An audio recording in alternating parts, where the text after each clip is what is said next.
السلام علیکم دوستو، یہ ہے حسن کریٹو اسلامک بیان، حدیث اور دل کو چھو جانے والی باتیں آپ کو یہاں ڈیلی بیس میں ملتی ہے، تو چینل کو سبسکرائب کر لیں۔ جزاک اللہ۔ ابھی جدائی کے لمحے اور باقی تھے۔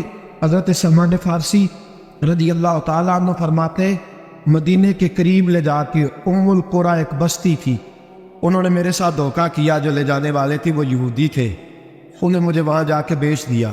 میں شہزادہ ناز و نام میں پلا، وہ مجھے مارتے، مجھ سے کام لیتے، کہتے میں وہاں کئی سال رہا اور کہتا یا اللہ میں مار کھانے کو تیار ہوں، پر مدینہ تو آ جائے نا، حضور کا شہر تو نصیب ہو جائے نا۔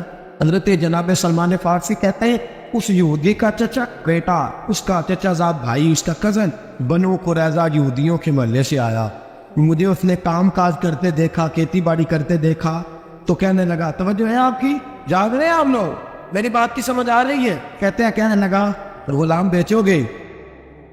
مجھے دے دو۔ کہتے ہیں اس نے کہا تو 4 دینار نفع دے تو لینے۔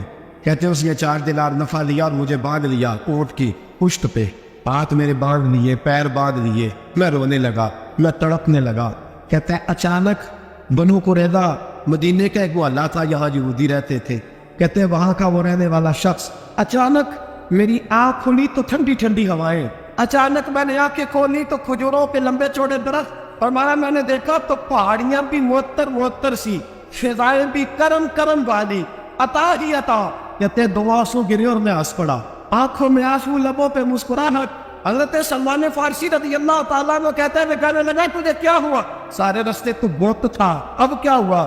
میں نے کہا میری تھکاوٹیں اتر گئی ہیں، میری ریاضتوں کا ثواب مل گیا، میری عبادتوں کا اجر وَلَهُمْ أَجْرُهُمْ إِنْ تَرَبِّهِمْ وَلَا خَوْفٌ عَلَيْهِمْ وَلَا هُمْ يَحْزَنُونَ، مجھے وہ مراد مل گیا۔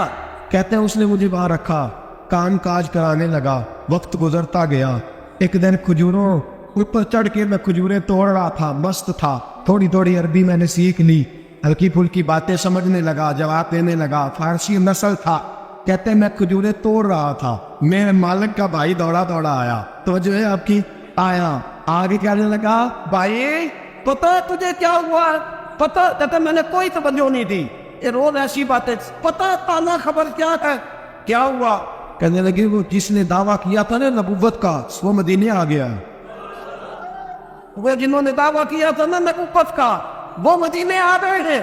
حضرت سلمان فارسی کہتے ہیں جو کھجوریں میں توڑ رہا تھا وہ میرے ہاتھ سے گر گئی، یوں لگا کہ جیسے کسی نے آ کے کہا ہو کہ چل تجھے حضور نے بلایا ہے۔ فرماتے میرے ہاتھ کاٹنے لگے، وہ کہنے لگا کدھر ہے میں؟ کہنے لگا وہ وادی قباء ہے نا، آج بھی جا کے کوئی دیکھے قباء کا ماحول، آج بھی جا کے کوئی دیکھے قباء کا ماحول۔ طلع البدر علینا کی صدا آتی ہے، طلع البدر علینا کی صدا، کہ ہم ہیں بچیاں نجار کے، وہ ننھی بچیاں جو بیٹھ کر وہاں دف بجاتی تھی، رسول پاک کی جانب اشارے کر کے گاتی تھی کہ ہم ہیں بچیاں نجار کے عالی گھرانے کی، خوشی ہے آمنہ کے لال کے تشریف لانے، ہم ہیں بچیاں نجار کے عالی گھرانے کی، خوشی ہے آمنہ کے لال کے تشریف لانے کی۔ حضرت سلمان فارسی کہتے کباب، کہتے میں جھٹ سے چھلانگ لگا کے اترا، پہلے میں آیا کرتا تھا پکڑ کے، چھلانگ لگائی زمین پہ، اور میں نے اپنے مالک سے کہا یہ کیا کہہ رہا ہے؟ کہتے اس نے تھپڑ مارا، چل اپنا کام کر۔ کہتے پہلے وہ مارتا تھا تو دکھ ہوتا تھا، آج پتہ ہی نہیں چلا، آج پتہ ہی نہیں چلا۔ ہماری جہاز میں ایک بابا جی بیٹھے تھے، جہاز کے بزرگ بیٹھے تھے، ان سے کسی نے کہا تھک تو نہیں گئے؟ کہنے لگے میری 11ویں حاضری ہے، تھک بڑا گیا ہوں، پر جب گنبد پہ نظر پڑتی ہے تھکاوٹیں اتر جاتی ہے، کوئی تھکاوٹ نہیں رہتی۔ حضرت سلمان فارسی کہتے ہیں اس نے مارا، کوئی پتہ نہیں چلا۔ میں انتظار کرنے لگا کہ ذرا دن جلدی نہیں ڈل جاتا، شام جلدی ہو۔ کہتے شام ہوئی، چھٹی ملی، کھجوریں پلو میں باندھ لی، اور قباء کی جانب خرامہ جھکی ہوئی نظریں، کانپتے ہوئے میرے لب، اور میں جب پہنچا کہتے ہیں کھجور کے درخت کے نیچے حضور بیٹھے ہیں، بائیں جانب چراغ جل رہا ہے اور دائیں جانب سیدنا صدیق اکبر بیٹھے ہیں۔ فرماتے میں پہنچا، پہلی نظر حضور کے چہرے پہ، جھکی ہوئی نظریں، نور سے زیادہ روشنی یہاں سے چھن رہی ہے۔ فرماتے لگتا ہے چاند بھی شرما کے پیچھے ہٹ رہا ہے، سادہ سا لباس، خوشبو نے آگے بڑھ کے استقبال کیا۔ فرماتے ہیں یوں نظر پڑی تو یوں لگا جیسے یہ تو مجھے صدیوں سے جانتے ہیں، صدیوں سے کون فاجا کون ہے جی کل دی گل لے اسا پہلو پریت رلائی فرمایا لگا یہ پہلے سے جانتے فرماتے حضور نے مسکرا کے فرمایا آئیے آئیے اتنے جملے فرماتے میں بیٹھ گیا کھجوریں نکال کے دی اور میں نے کہا حضور صدقے کی ہے فرماتے ہیں چونکہ نشانیاں بتائی تھی نا دو نشانیاں یہ تھی کہ صدقہ نہیں کھائیں گے دوسری نشانی تحفہ لے لیں گے تیسری نشانی کے کمر کے پیچھے مہر نبوت ہوگی حضرت سلمان فارسی رضی اللہ تعالیٰ عنہ فرماتے نبی کریم صلی اللہ علیہ وسلم کے سامنے آیا کھجوریں پیش کی کا حضور صدقے کی ہے حضور نے میری طرف دیکھا تو مسکرائے اور بڑا کھل کے مسکرائے فرمایا ابو بکر لوگوں میں بانٹ دو فرماتے چہرہ میری طرف ہے باتیں ابو بکر سے ہو رہی ہیں سمجھایا تو مجھے جا رہا ہے نا کہ ابو بکر لوگے میں تمہیں پتا بھی ہے میں صدقہ نہیں لیتا کہتے ہیں ایک نشانی پوری ہو گئی دودھ کا پیالہ آیا ایک گھونٹ مصطفیٰ نے لگایا باقی سارا ہی مجھے عطا فرما دیا باتیں موجیں لگ گئی میری موجیں ہی لگ گئی ساری رات تو نیند نہیں آئی لذت میں اور اگلا سارا دن نیند نہیں آئی شام کے انتظار میں کہتے ہیں پھر شام ہوئی پھر پلوں میں کھجوریں باندھی پھر خرامہ خرامہ چل پڑا فرماتے ہیں سارے مل مل کے جا چکے ہیں پتہ نہیں حضور کس کا انتظار کر رہے ہیں سارے جا چکے شام ہو گئی میں پہنچا بیٹھا سامنے میرے مصطفیٰ نے دیکھا فرمایا آئیے میں نے کھجوریں کھولی نکالی میں نے کہا حضور تحفہ ہے فرماتے ہیں حضور کھول کے مسکرائے گویا حضور میری سوال کا جواب دے رہے ہیں کہ مجھے پتا ہے تو کیا کر رہا کھول کے مسکرائے کھجور نکالی کھائی دوسری بھی کھائی تیسری بھی کھائی فرماتے ہیں مجھے یاد نہیں 10 کھائی کہ 11 کھائی میرا لایا تحفہ حضور نے استعمال فرمایا فرماتے ہیں میرا جی نہ کرے آنے کو دل نہ کرے لیکن مجبوری تھی غلام تھا لوٹ آیا واپس اگلے دن حضور آ گئے جہاں آج مسجد نبوی ہے جنت البقیع جہاں قبرستان ہے وہاں حضور بیٹھتے فرماتے ہیں میں شام کو چلا تو دل میں خیال آیا مہر نبوت کیسے دیکھوں گا 2 نشانیاں تو پوری ہو گئی تیسری کیا ہے سارے بولے فرماتے ہیں وہ ہے 2 کندھوں کے درمیان کیسے جرأت کروں گا کہ حضور دکھائیں کیسے کہوں گا کہ سوریا مہر دیکھنی ہے کہتے پھر دعائیں کرنے لگا دل ہی دل میں یا اللہ ہوا چلا دے دل ہی دل میں نا ہوا چلا دے مولا اور حضور کی قمیض مبارک کٹ جائے میں مور دیکھ لوں کبھی دل میں خیال آیا کوئی صحابی آ کے کہے حضور کمر کو ہاتھ لگانے کو دل کرتا ہے کبھی خیال آیا کہ حضور خارش کرنے کے لیے ذرا دستے مبارک پیچھے کرے کوئی تو بات بنے فرماتے سارے رستے میں منصوبہ بندی کرتے آیا لیکن کیا خبر تھی مجھے کہ ساری باتیں تو مصطفیٰ کے پاس پہلے سے موجود ہوتی ہیں فرماتے ہیں میں گیا توجہ ہے ساتھیوں کہتے میں گیا حضور کے سامنے بیٹھنے لگا حضور نے فرمایا سلمان پیچھے آ یہ تیری جگہ نہیں تو پیچھے آ فرماتے میں وہاں سے اٹھا پیچھے گیا جیسے ہی میں پیچھے گیا حضور نے قمیض پکڑی مہر نبوت اٹھائی میں نے کھول کے دیکھا کھول کے چوما کھول کے پیار کیا پھر حضور نے بازو تھاما فرمایا پاس بھی کر فرمایا نبی کریم کے قدموں میں سر رکھا اور میں پھوٹ پھوٹ کے رویا میں نے کہا سونیا میری حیات کا افسانہ پوچھنے والوں کہیں کہیں سے یہ قصہ پڑا ہوا جائے گا سونیا میں اصفہان سے چلا تو شام آیا آقا میں شام سے چلا تو موصل پہنچا موصل سے نصیبان آیا وہاں سے میں تموریا آیا حضور پھر میں بکا میں نے کسی کے جانوروں کو چارہ ڈالا کسی کے گھر میں صفائی کری کسی کے جوتے صاف کیے کسی کے کپڑے دھوئے بیک بیک کے آیا ہوں بیک بیک کے پہنچا ہوں مجھے جم کے قدم چومنے دے حضور مجھے آج جی بھر کے زیارتیں کرنے دے فرماتے حضور نے اٹھایا اور جب میرے رسول نے میرا ماتھا چوما حضور نے جب میری پیشانی پہ بوسہ دیا تو فرماتے ہیں پھر میں نے پڑھا کلمہ لا الہ الا اللہ محمد رسول اللہ صلی اللہ فرماتا پھر میں جانوں اور حضور لوگوں کی چیخیں نکل گئی لوگ رو پڑے ایک بزرگ اٹھے کہنے لگے عمر جب سے سلمان آیا ہے یتیم بچیوں نے کہنا شروع کر دیا ہے کوئی ہمیں یتیم نہ کہے جب سے سلمان آیا ہے بھوکوں نے کہنا شروع کر دیا ہے کوئی ہمیں بھوکا نہ کہے جب سے سلمان آیا ہے بے آسرا لوگوں نے کہنا شروع کر دیا ہے اب ہمارے پاس بہت بڑا آسرا ہے جب سے سلمان آیا ہے بے گھروں کو گھر مل گئے ہیں کہا وہ لاچار بیمار جن کے قریب کوئی نہیں جاتا تھا سلمان انہیں پاس بٹھا لیتا ہے خدا را ہمارا گورنر نہ بدلیے گا حضرت سلمان فارسی کھڑے ہو گئے کہنے لگے میں بوڑھا ہو گیا ہوں اب میرے اندر طاقتیں نہیں رہی خدا را کبھی ایسا ہوا ہے کوئی حکمران جائے تو لوگ روئے رو کے لوگوں نے کہا خدا را ہمارا گورنر نہ بدلا جائے حضرت عثمان نے کہا مجھے معاف کر دو میں ایسے آدمی کا نام پیش کرتا ہوں جو مجھ سے بھی بہتر ہے۔ کون؟ کہا میں حضرت سعد بن ابی وقاص کا نام گورنر کے لیے پیش کرتا ہوں۔ حضرت اب وہ لوگ پتہ کیا کہنے لگے مدائن کے، کہنے لگے جی بالکل ٹھیک ہے، ہمیں وہ گورنر منظور ہے، پر ہماری ایک شرط ہے، ہم ان کی گورنری تب قبول کریں گے جب آپ مستقل رہائش مدائن میں رکھیں گے، ہم آپ کو یہاں رہنے نہیں دیں گے، آپ کو وہیں رہنا پڑے گا۔ اتنی محبتیں، اتنا پیار۔ حضرت سلمان نے کہا نہیں، میں تو آخری وقت مصطفیٰ کے مدینے میں گزاروں گا، میں تو حضور کے شہر مقدس میں اپنا وقت گزاروں گا، میں نہیں جاؤں گا۔ وہ لوگ اتنا روئے کہ حضرت فاروق اعظم بھی رو پڑے۔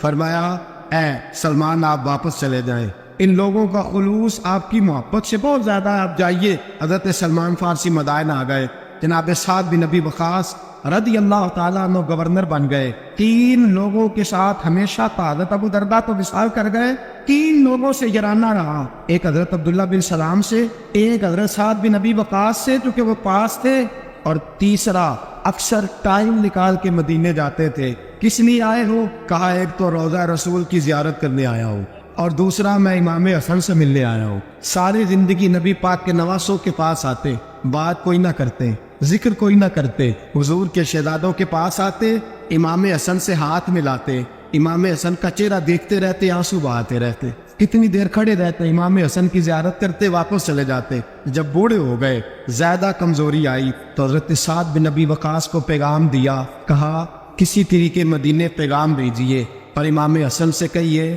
میں آپ کے نانا کا نوکر ہوں، طاقت نہیں رہی اب چل کے مدینے آ سکوں، عمر مجھے پابند کر گئے تھے کہ میں نے، حضرت عثمان کا دور آ گیا کہ میں نے اب مدائن میں ہی وقت گزارنا ہے، اگر ہو سکے تو آخری بار ایک بار مجھے آ کے مل تو جائے۔ امام حسن آتے ہیں تو مجھے لگتا ہے جلوہ مصطفیٰ کی زیارت ہو گئی ہے۔ حضرت سعد بن ابی وقاص نے پیغام بھیجا، امام حسن وہاں سے چلے مدائن آئے، جیسے ہی امام حسن دروازے سے داخل ہوئے، بوڑھے حضرت سلمان فارسی، بوڑھے، نکاحت اتنی کہ اٹھا نہیں جاتا، امام حسن آئے، حضرت سلمان فارسی نے رونا شروع کر دیا، تڑپنا شروع کر دیا، اٹھنا چاہا تو بستر پہ گر گئے۔ امام حسن قریب آئے، چارپائی پہ بیٹھے، حضرت سیدنا سلمان فارسی رضی اللہ تعالیٰ عنہ کہنے لگے حضور میں بڑا پریشان ہوں، میرے لیے دعا کرے۔ امام حسن کہنے لگے میں جوان ہوں، آپ بوڑھے ہیں، دعا آپ کو کرنی چاہیے۔ کہا نہیں، آپ سے دعا اس لیے کر رہا ہوں کہ آپ کے نانا سے جو وعدے کیے تھے میں پورے نہیں کر سکا، آپ دعا کریں کہ میں حضور کی بارگاہ میں جاؤں تو مجھے شرمندگی نہ اٹھانی پڑے۔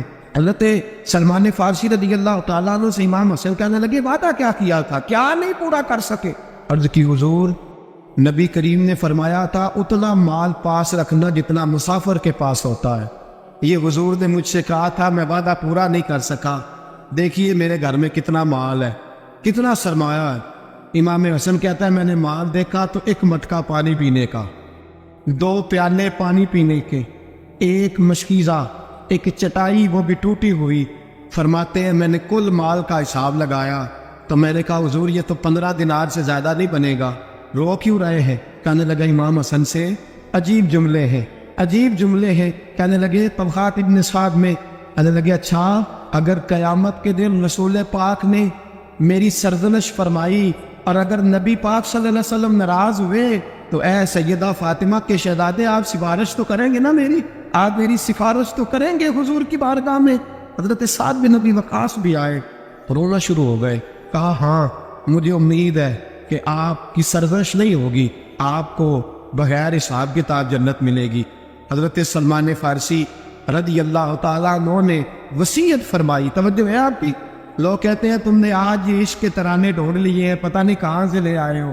وصیت فرمائی امام حسن کو، آنے لگے حضور میں پرانا نوکر ہوں، پرانا نوکر ہوں، اور میں نے اپنی نوکری کرنے کی کوشش کی ہے، اب میں بچوں گا نہیں، اگر میں مر جاؤں تو میری خواہش ہے کہ سیدہ فاطمہ کا بیٹا میرا جنازہ پڑھائے، آج نہیں بعد مرن دے مکھڑا میرا ہو جاوے جے تازہ، سمجھ لینا محبوب میرے نے آن پڑے جنازہ۔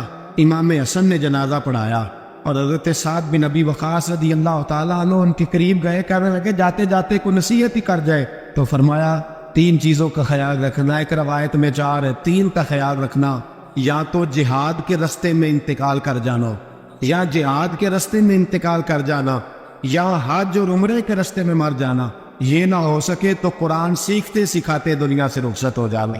فرمایا یہاں جہاد کے راستے میں جانا، حضرت سلمان فارسی وصیت کر رہے ہیں، یہ وصیت یاد رکھیے گا، یا جہاد کے راستے میں انتقال کرنا یا حج اور عمرے کے راستے میں، یہ نہ ہو سکے تو قرآن سیکھتے سکھاتے جانا، امید ہے اللہ بے حساب و کتاب جنت عطا فرما دے گا۔ یہ وصیت فرمائی۔ جناب سلمان فارسی رضی اللہ تعالیٰ عنہ وصال کر گئے۔ عجیب سناٹا ہے، مدینے سے نور کی جماعت آ رہی ہے جنازہ پڑھنے، نور کی جماعت آ رہی ہے، نور کی۔ حضرت عثمان غنی خود چل کے جنازے میں شریک ہوئے، اور صحابہ کہتے ہیں سفید داڑھی حضرت عثمان کی، امام حسن کے پیچھے نماز جنازہ پڑھا، اور پڑھ کے پھر ان کی میت کے قریب حضرت عثمان غنی گئے۔ پہلے تو صبر کا پہاڑ تھے، اور جب قریب گئے اور جا کر کے ماتھا چوما، اور پھر جب سیدنا عثمان غنی اٹھے تو مقدس داڑھی سے آنسو گرنے لگے، کہنے لگے سلمان میں نے اپنی آنکھوں سے مصطفیٰ کو تیرا ماتھا چومتے دیکھا ہے، سلمان میں نے اپنی آنکھوں سے حضور کو تجھ سے پیار کرتے دیکھا ہے۔ فرمایا لوگوں آج سلمان رخصت نہیں ہوا، ہم سے علم رخصت ہوا ہے، حکمت رخصت ہوئی ہے، حضور کا محبوب رخصت ہوا ہے۔ حضرت سلمان فارسی رضی اللہ تعالیٰ عنہ کا وصال کے بعد ایک دن وصال سے پہلے حضرت عبداللہ ابن سلام سے کہنے لگے جو ہم دو دوستوں میں سے پہلے جائے گا واپس آ کے حال بتائے گا۔ حضرت عبداللہ ابن سلام کہنے لگے واپسی کی اجازت ملے گی؟ کہا ہاں، جو اللہ کے نافرمان ہوں گے ان کی روح قید ہوگی، جو اللہ کے فرما بردار ہوں گے جہاں چاہیں گے جائے آئیں۔ حضرت سلمان فارسی وصال کر گئے، جناب عبداللہ ابن سلام کو ملے، فرمایا بتائیے خدا نے آپ کے ساتھ کیا سلوک کیا؟ تو حضرت سلمان فارسی کہنے لگے رب نے فرمایا فرشتوں سلمان سے حساب نہ پوچھ لینا، فرشتوں سلمان سے حساب نہ پوچھ لینا، اس لیے کہ سلمان فارسی رضی اللہ تعالیٰ عنہ کا عالم یہ ہے کہ ان کے دل نے ہمیشہ میری ذات پہ بھروسہ کیا، ہمیشہ میرے اوپر بھروسہ کر کے رکھا ہے، لہٰذا مجھ سے کوئی حساب نہیں لیا گیا اور بغیر حساب کتاب میری بخشش کر دی گئی۔ حضرت حرم بن حیان رحمت اللہ تعالیٰ نے فرماتے میں حضرت اویس کرنی کو ڈھونڈنے چل پڑا، ڈھونڈنے بھی اسے نکلا جسے کسی نے نہیں ڈھونڈا اور جو کبھی کسی کو نہیں ملے۔ حضرت اویس کرنی، یہ فکرہ کسی درویش نے نہ حضرت اویس کرنی کے لیے کہا، یہ فکرہ پورا فیٹونی پہ آتا ہے، اسی کسی دے کچھ نہیں جلاتے تے نہ کوئی ساڈا دردی، کوئی جرانہ نہیں، کوئی دوستانہ نہیں۔ حضرت اویس کرنی کا مزار بھی کنفرم نہیں کہ کدھر ہے، بس اسی کسی دے کچھ نہیں لگتے، کیا ضرورت، بس ٹھیک ہے۔ اپنا جو ہے انداز سارے زمانے سے علیحدہ کر کے رکھا انہوں نے، علیحدہ، اللہ کو تھلک۔ حضرت خواجہ اویس کرنی کو ڈھونڈتے ڈھونڈتے کہتے ہیں میں گیا، کرم گیا، حضرت حرم بھی نہیں، یہ دادا صاحب نے اس کو لکھا ہے، فرماتے میں گیا تو مجھے لوگوں نے کہا وہ تو آج کرنے چلے گئے۔ کہتے جب میں مکے گیا تو میں نے لوگوں سے پوچھا اویس کرنی آئے تھے، کہنے لگے ہم تو نہیں جانتے۔ یہ تو میرے جیسے لوگ ہوتے ہیں نا جن کی تصویریں زیادہ نکلتی ہیں تو جن کی ویڈیو زیادہ ہوتی ہے تو لوگ زیادہ جاننے لگتے ہیں، ورنہ رب کریم کے بندے تو چھپے ہوئے چکر میں پڑے ہی نہیں۔ کون اویس کرنی؟ انہوں نے کہا کہ حضرت اویس کرنی چہرے پر برس کے داغ ہیں، کمزور سا وجود ہے، داڑھی زیادہ گھنی نہیں۔ جب حالات بتائے تو کہنے لگی اس طرح کا ایک شخص آیا تھا، اس نے طواف کیا تھا، پہلے بھی دنیا کرتی ہے پر جب اس نے کیا ہے نا تو اس کے طواف نے وہ خود بھی رویا ہے اور بھی بڑے روئے ہیں۔ وہ جب حجر اسود پہ آیا ہے تو رنگ بدلتا دیکھا ہے۔ کہا وہ کدھر گئے؟ کہنے لگے پورا نہیں پتا، اتنا ضرور خبر ہے کہ ان کے انداز بتاتے تھے کہ اب مدینے جائیں گے۔ جناب حرم بن حیان کہتے ہیں کہ میں مدینے گیا، میں نے خواجہ اویس کو ڈھونڈا، میں نے کہا یار میں نے حضرت خواجہ اویس کرنی کو ملنا ہے، کسی نے بتایا ہے کہ وہ مدینہ شریف آئے، تو لوگ کہنے لگے ہم نہیں جانتے وہ کون ہے۔ لیکن نا دنیا جان گئی، دنیا میں بڑا کچھ ہو گیا، بائی نیم لوگ جاننے لگے، ہوٹلوں پہ پہچاننے لگے، سڑکوں پہ پہچاننے لگے۔ لیکن بات تو یہ ہے کہ جن کو پہچاننا چاہیے اگر وہ پہچان لیں پھر تو بڑی بات ہے، پھر تو بڑی بات ہے۔ لیکن اگر وہاں ہی پہچان نہ ہو سکے تو پھر تو معاملہ بڑا الگ سا ہے نا۔ عزیز بھائی، حضرت خواجہ اویس کرنی کے بارے میں پوچھا تو مدینہ شریف کے زائرین اور وہاں کے مقامی لوگ بھی کہنے لگے کوئی نہیں پتا، ہم نہیں جانتے، ملے ہی نہیں۔ تو کہا باریک سا وجود ہے، پرانا سا لباس ہے، برس کے داغ ہے، چہرے پہ داڑھی زیادہ گھنی نہیں، کسی کو پاس نہیں بٹھاتے۔ اور پھر ایک جملہ اور کہا، سنا ہے روتے ہیں تو بڑے درد سے روتے ہیں، سنا ہے بھیگی رہتی ہیں پلکیں، سنا ہے ان کی پلکیں بھیگی رہتی۔ میں 2-4 دن پہلے کسی سے سن رہا تھا شعر، اس نے کہا تھا ایک واری میری آنکھیاں تو انہوں نے اتھرو پونجے سا ان چسکا پہ گیا رونے دا، ہر ویلے یا ہزاری ہے۔ کہتے ہیں کہ وہ اس طرح کی اس کی کیفیت ہے کہتے میں نے کہا یار وہی تو بحث کرنی تھی، کدھر گئے؟ کہنے لگے کوئی خبر نہیں۔ جب وہ آئے یا تو ان کے آنے کا انداز ہی نرالا، سسکیاں اور آہیں نکل گئیں اس شخص کی جب وہ مدینے آیا۔ حضرت حرم بن حیان کہتے میں ڈھونڈتا رہا، تلاش کرتا رہا، پھر میں ان کو ڈھونڈتے ڈھونڈتے عراق میں آیا تو نہر فرات کے کنارے ایک کمزور سے آدمی کو ریت کے ٹیلے پر بیٹھ کے وضو کرتے دیکھا۔ کہتے ہیں جب ان کا وضو مکمل ہوا تو میں نے کہا السلام علیکم۔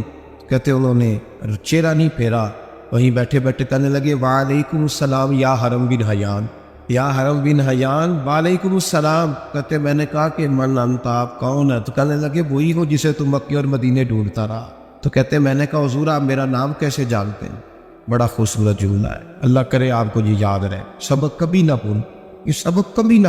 بابا صاحب کے مزار پہ گئے تو خالی آ گئے، داتا صاحب گئے تو خالی ایسے ہی چلے گئے، ہم فارغ لوگ تھے، کوئی کام نہیں تھا کہ بابا فرید کی گلیوں میں گھومتے رہے، ہم فارغ تھے کہ 2 بجے حضرت سلطان بابو رحمۃ اللہ علیہ کی جالیوں کے سامنے کھڑے رہے، ہم کو پتھر چاٹنے والے لوگ تھے کہ آدھی رات بیت گئی اور ہم بزرگان کرما والا شریف کھڑے رہے۔ یہ کیسے ہو گیا کہ محدث اعظم کے مزار پہ کھڑے رہے؟ ایسے ہی کوئی بات تھی؟ حضرت ویسے کرنی بول کر فرمانے لگے، کہنے لگے کیا کہا تو نے کہ میں تجھے کیسے جانتا ہوں؟ فرمانے لگے تو مجھ سے پیار کرتا ہے، عارف تو روحی من روحی کا، میری روح تیری روح کی جاننے والی ہے، یہ روحوں کا رشتہ ہے، یہ خطا نہیں جایا کرتا۔ عارف تو روحی من روحی کا، میری روح تیری روح کو جانتی ہے۔